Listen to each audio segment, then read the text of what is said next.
بھوک انسان سے بہت کچھ کروا دیتی ہے۔ ایک وقت کی روٹی کے لیے انسان اپنی ہمت اور طاقت کی پرواہ کیے بغیر ہر قسم کا کام کرنے پر مجبور ہو جاتا ہے، چاہے وہ سردی میں صبح سویرے اٹھ کر کپاڑ ہی چننا ہو یا پھر دیر رات تک اپنے پھل فروخت کرنا۔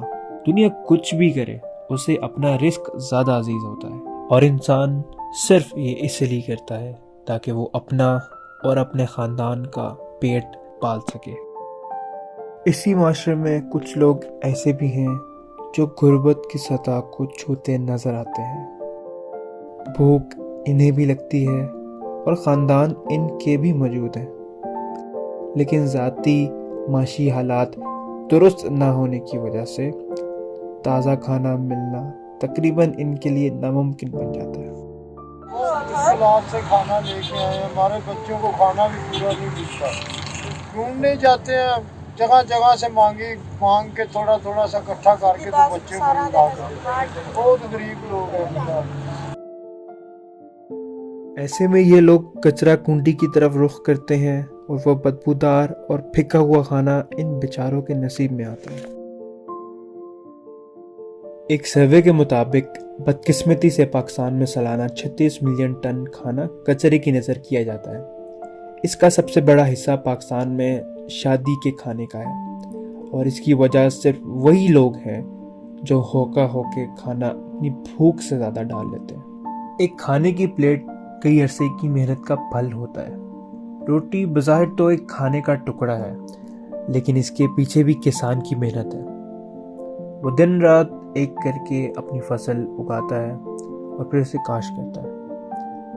اگر ہم بات کریں گوشت کی، تو چاہے وہ کسی حلال چوپائے کا ہو یا پھر کسی مرغی کا، کہنے کے تو وہ ایک لیگ پیس ہی ہے، لیکن صرف اس کو حاصل کرنے کے لیے ان جانوروں کی کئی مہینے یا پھر سالوں تک ان کی خدمت کی جاتی ہے، تاکہ یہ جانور تازہ دم رہے اور انہیں آگے اچھی قیمت پر فروخت کر دیا جائے۔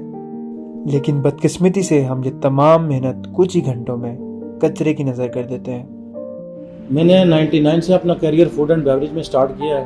آلموسٹ 24 ایئرز بنتے ہیں، انٹرنیشنل بھی اور نیشنل ایکسپیرینس جو ہے میرا۔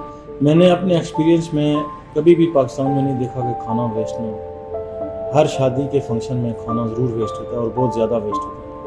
دو قسم کا کھانا ویسٹیج ہوتا ہے، ایک تو کسٹمر پلیٹ میں ڈال کے لاتا ہے تو اس کو کوئی چھیڑتا نہیں ہے، کھاتا نہیں ہے، وہ تو کہیں نہ کہیں استعمال کوئی کھا لیتا ہے، اس کو کوئی اپنا گسٹ یا سٹاف اس کو ساتھ بیٹھا ہوتا ہے کھا لیتا ہے۔ دوسری جو قسم ہے کہ کھانا لاتے ہیں اور کھاتے نہیں ہیں، زیادہ چھوڑ دیتے ہیں پلیٹس میں، وہ بالکل 100% ویسٹیج میں جاتا ہے، کیونکہ اس کھانے کو پھر کوئی بھی نہیں کھاتا اور کسی کام کا نہیں ہوتا۔ البتہ کئی NGOs پاکستان میں بچے ہوئے کھانے کو ضرورت مند لوگوں تک پہنچانے کی کوشش کر رہے ہیں، لیکن جو کھانا آدھا کھا کے چھوڑ دیا جائے اس کی جگہ کچرے کے سوا اور کچھ نہیں۔